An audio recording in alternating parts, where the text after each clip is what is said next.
Sejam bem-vindos a mais um episódio do nosso canal. E hoje eu falo sobre um assunto que vem repercutindo nos últimos dias na mídia, sobre o atentado na cidade de Suzano. E para falar sobre esse assunto eu estou com ele, que é formado em psicologia, é advogado criminalista, professor de direito e tem algumas obras jurídicas. Tudo bem, Maurício? Tudo bem, graças a Deus. É um prazer aqui poder contribuir com o seu canal. O que você tem para dizer sobre esse assunto, sobre aquelas mortes que ocorreram, se teve alguma motivação, se eles tinham problemas mentais? O que você acha, na sua opinião? Bom, veja, Almir, a gente tem que primeiro desmistificar essa questão de doença mental. Eu não poderia, seria leviano da minha parte, dizer para você exatamente, ou diagnosticar exatamente o que tinham esses garotos, porque, obviamente, isso necessita de uma, como é que eu posso dizer, de uma análise muito mais apurada do comportamento, da história de vida de cada um. Mas pelo meu conhecimento em psicologia que eu tenho, por ter estudado essa área antes de me formar em direito, eu percebo, pelo que a mídia me passou, que se trata, obviamente, aí de uma personalidade psicopática, né? Que seriam psicopatas. Mas é leviano da minha parte a gente estabelecer fundamentalmente isso, né? Porque, como eu disse para você, é necessário fazer uma análise do histórico de vida de cada um. O que a gente tem que desmistificar é que o psicopata, ele não é um doente mental, não é o louco no sentido lato que normalmente as pessoas dizem, né? Esse indivíduo é louco. A loucura, como a gente generaliza, ela envolve o quê? Delírio, alucinações, né? A pessoa realmente não sabe o que está fazendo, ela realmente tem uma visão completamente distorcida daquilo que esteja fazendo. Já o psicopata não, ele tem um distúrbio de personalidade. Na verdade, médicos brasileiros nos Estados Unidos descobriram que é uma falha no sistema límbico que controla nossas emoções, e esse distúrbio de personalidade faz com que o indivíduo não tenha nenhuma empatia, nenhum respeito, nenhum amor pelo próximo. Entendeu? Então esse indivíduo tem esse problema que a ciência, que a psiquiatria ainda não definiu, se isso vem de uma disfunção neurológica, se isso vem de uma disfunção só psicológica, psíquica, se tem grande componente genético ou não, mas o indivíduo tem esse determinado, com esse problema, correto?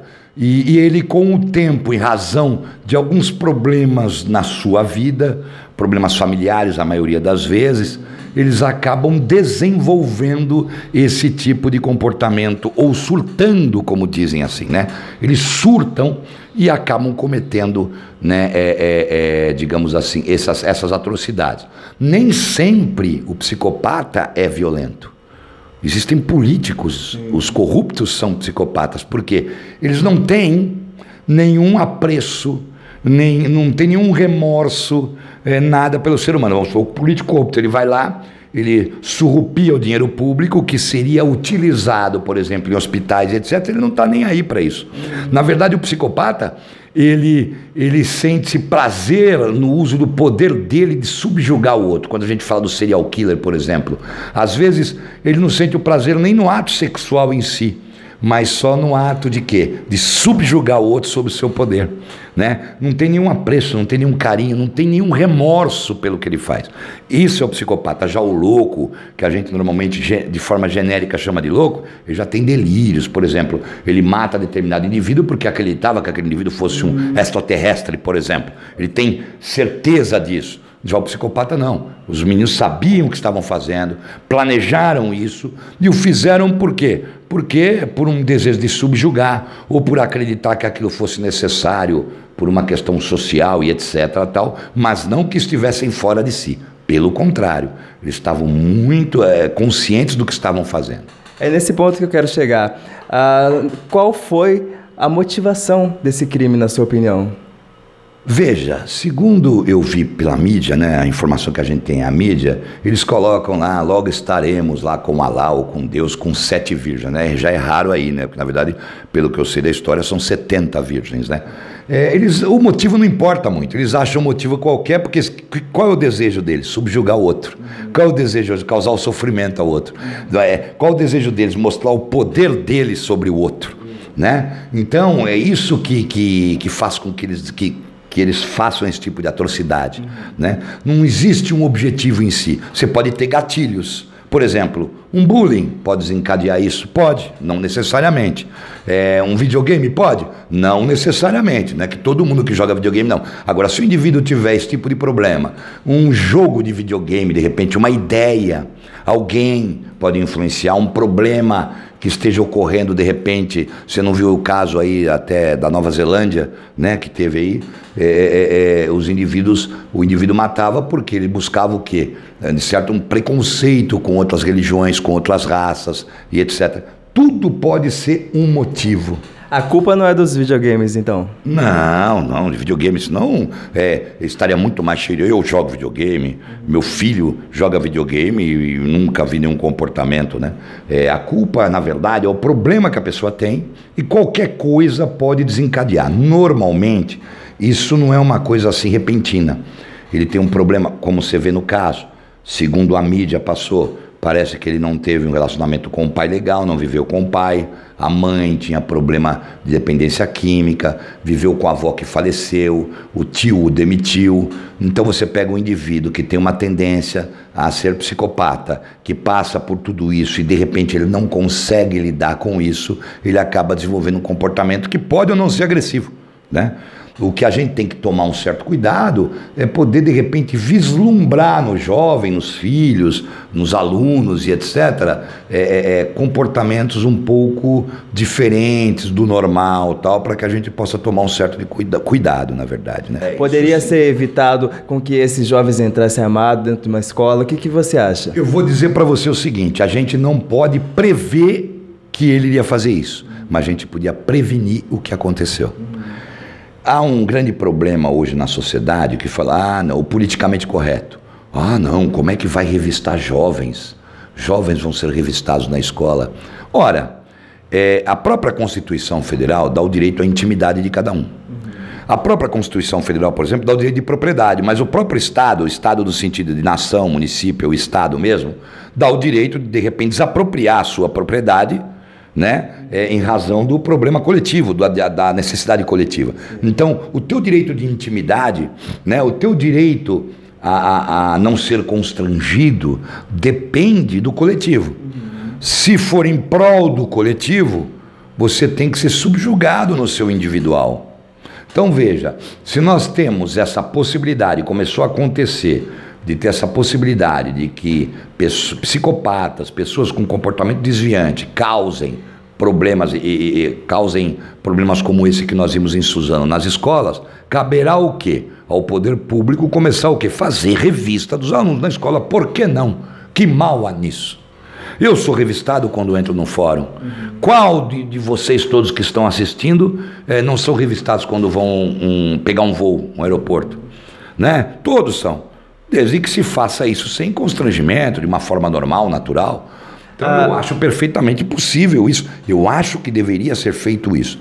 Vai impedir? Não vai impedir, mas vai diminuir a probabilidade de ocorrer. Eu acho que eu não vejo mal algum em se fazer isso. Não a polícia, porque não vai dar para você colocar policiais em cada escola para revistar, mas coisas privadas ou outros tipos de funcionários da escola que façam essa revista.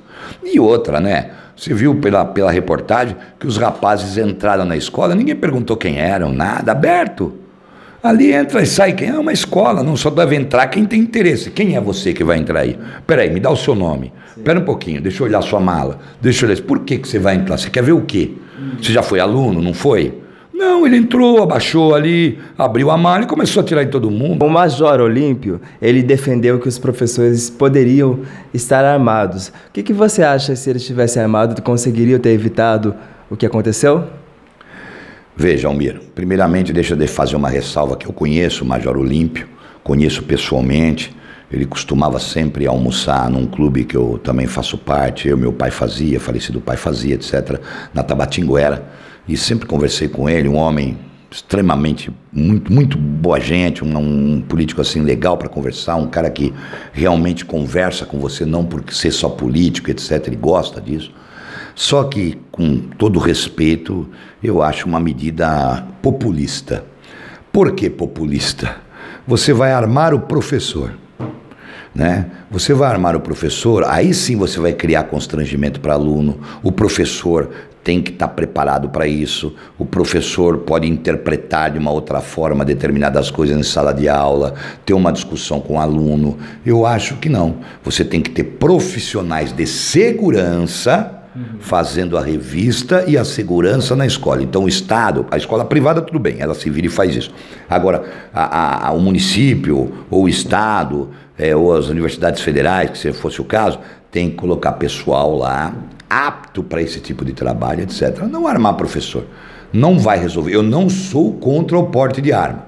Eu acho que quando o Estado, ele não consegue arcar com a sua segurança, ele não pode impedir que você se defenda. Ele não pode impedir você de ter uma arma para se defender, já que ele é inerte e não consegue cuidar da sua segurança. Então ele não pode impedir. Eu acho que o cidadão, claro, dentro de certos, cumprindo determinados requisitos, etc., deveria ter o direito de andar armado. Agora, armar os professores não vai, é uma medida paliativa que vai gerar outros problemas. É um pessoal que não é apto a isso, o professor não é apto a ficar usando arma. Então você tem que colocar um corpo de segurança que estudou segurança, foi treinado para ser segurança, treinado num trato de segurança de jovens, por exemplo, se for uma escola, né, que tenha jovens, e é isso que você precisa. Agora, armar professor não vai resolver absolutamente nada, você vai criar um constrangimento maior e um problema, vai criar outros problemas que nós não temos, né? Se esses dois jovens eles não tivessem se suicidado após o crime, quais são as medidas, as leis que eles estariam sujeitos? Veja, o menor, na verdade, né, pela nossa legislação, ele não comete crime, ele comete ato infracional, uma questão de nomenclatura, né? Muda o nome. Ele seria, obviamente, apreendido, se julgado e condenado pelo ato infracional praticado, o homicídio, ele ficaria aí, no máximo, aí, pela nossa legislação, de uns 3 anos, e depois poderia ser colocado na rua.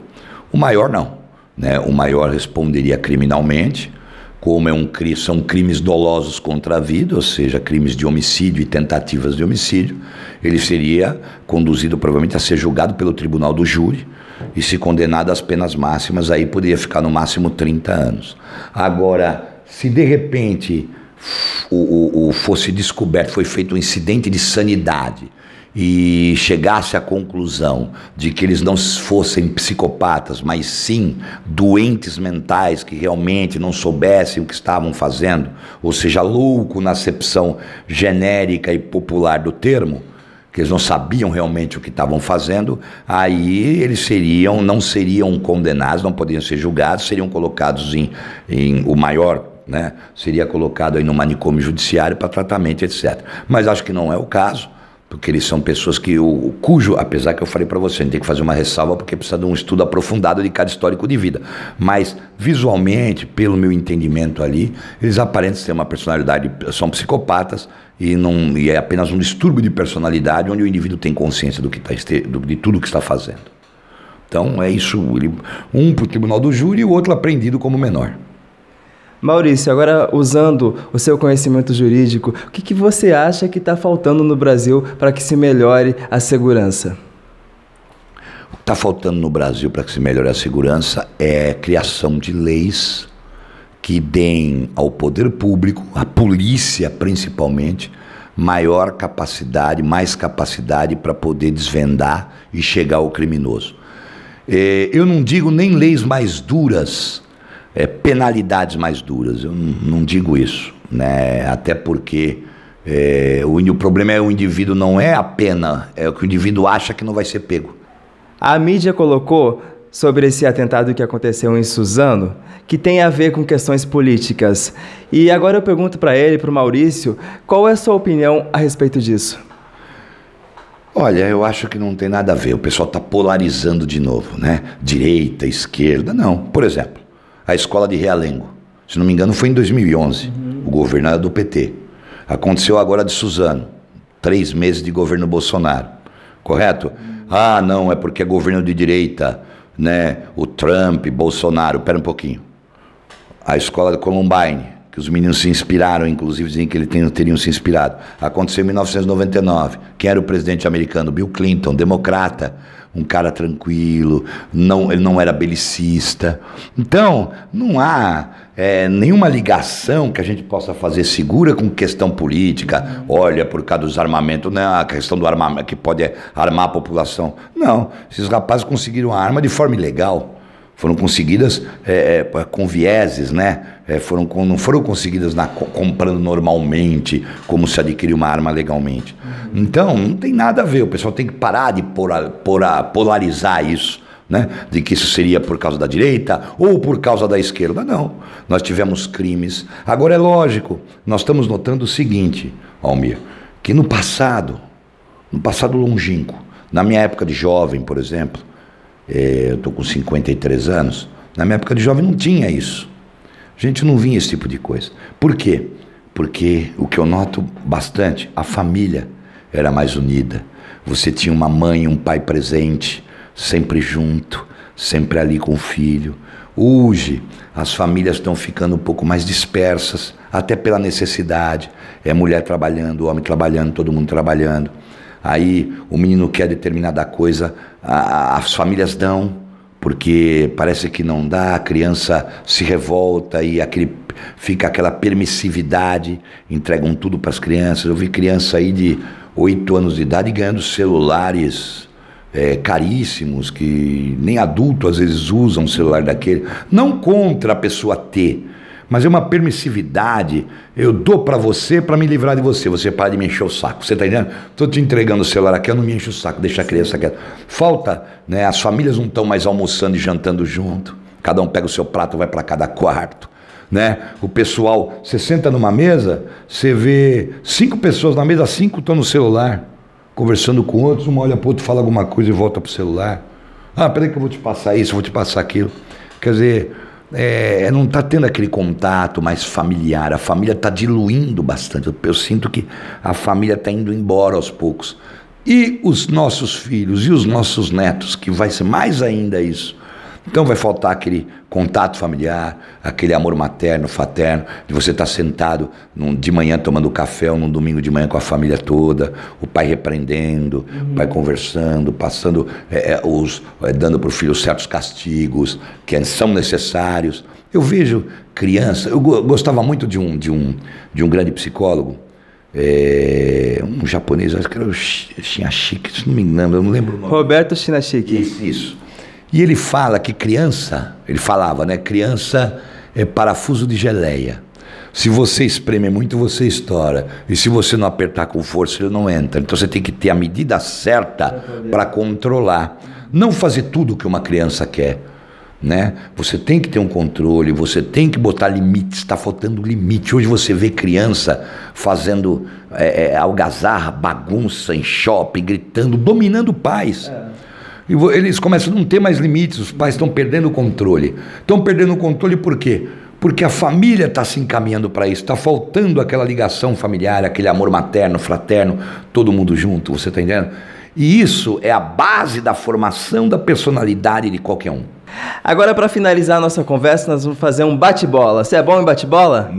Não preciso olhar ruim em bola, velho. O último a ser escolhido e o primeiro a apanhar na escola, velho. Não conheço nada de jogar de bola, mas vamos nesse bate-bola. Vamos ver como sai, então. Vamos ver como sai. Política. Tá difícil, nós estamos aos poucos melhorando. Aos poucos nós vamos conseguir o que nós queremos buscar. Educação. Tá ruim. Precisamos melhorar e muito. Saúde. Também precisamos melhorar e muito. Isso, conforme vai diminuir a corrupção, quem sabe tenhamos mais verbas e mais, né, uma saúde melhor. Segurança? Também precisamos melhorar e estamos melhorando. Com o tempo nós vamos melhorar, mas a necessidade também da população entender que ela tem que participar e entender que o coletivo suplanta, né, o individual. Às vezes ela tem que ceder o individual para o bem coletivo. Leis.